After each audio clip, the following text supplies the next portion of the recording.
So South Africans using protests now to voice their anger. Not all South Africans, certain sectors, certain unions and various other organisations. I'm wondering though, do protests actually work? Do they pay off in the end? Thankfully, I have an expert in labour law. It's a labour law expert. Tony Healy might have the answers for us. At least I'm hoping, Tony, you do. Do they actually work? Good morning, Gareth, and good morning to the viewers. My view is they don't.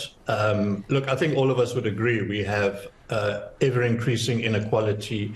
We have cost of living challenges, especially for the poor and the working poor and the lower earners. But whether whether a couple of hundred marches through a few CBDs every couple of months really makes a difference to what government is going to do about this, or the private sector for that matter, I think is unlikely. I think something like this, a COSATU march, probably, in my view, has as much to do with COSATU itself trying to promote its own relevance and its own legitimacy than it does about having being a sincere attempt to influence the public sector and the private sector when it comes to things like collective bargaining and other matters relating to the cost of living. Yeah, it's been an age-old argument, hasn't it, Tony, whether you're doing it for the cameras to be there and promote what you're trying to do or actually change something. So then if perhaps not protest is the way to go, someone in your field could, I'm sure, suggest the way that actually could work. How would they normally do it? What actually works in your mind?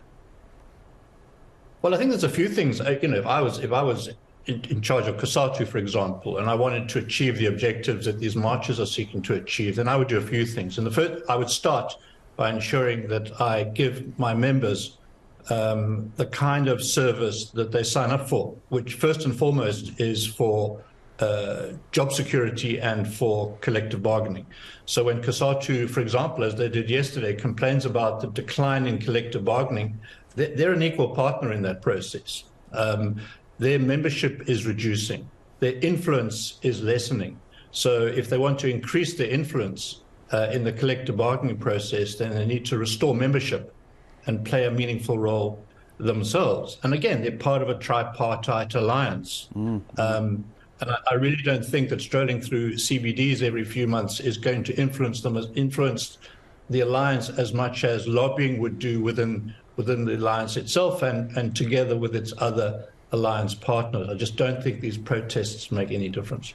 For someone who's been around as long as you have, do you get a sense, you don't have to give me numbers, of course you don't, Tony, do you get a sense, though, that when they go back to the bargaining councils, when they raise issues with government, not necessarily by protesting on the streets, is that an effective way of doing it? Do they actually get what they're hoping for, or at least close to that?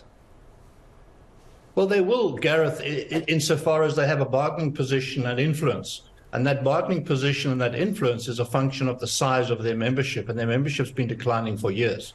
And that's why I believe if I was a unionist, I would be focusing on membership, I'd be focusing on membership retention, I'd be focusing on the growth of membership, I'd be focusing on my plant level influence, because that's really where Labour can bring their influence to bear, rather than more indirectly through socio-political endeavours, such as this protest action that we saw yesterday. I mean, I think over many years, trade unions have lost focus, and I think that members have been disillusioned, and that's why membership is dropping.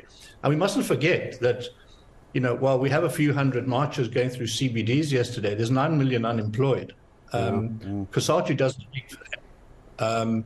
And so you could even argue that those that were marching are a privileged few. They could afford to take a day off work. They could afford to sacrifice a day's pay, whilst there are 9 million people who don't have that luxury. Yeah, Tony, just very briefly, as I say goodbye to you, last question.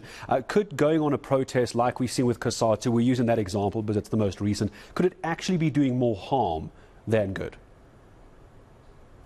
Well, I'm not so sure it does harm necessarily, Gareth. I just don't think it does any good. I don't especially think it does any harm. I mean, it perhaps increases angst when you see mayors or provincial governments are not accepting memorandums, as we saw yesterday.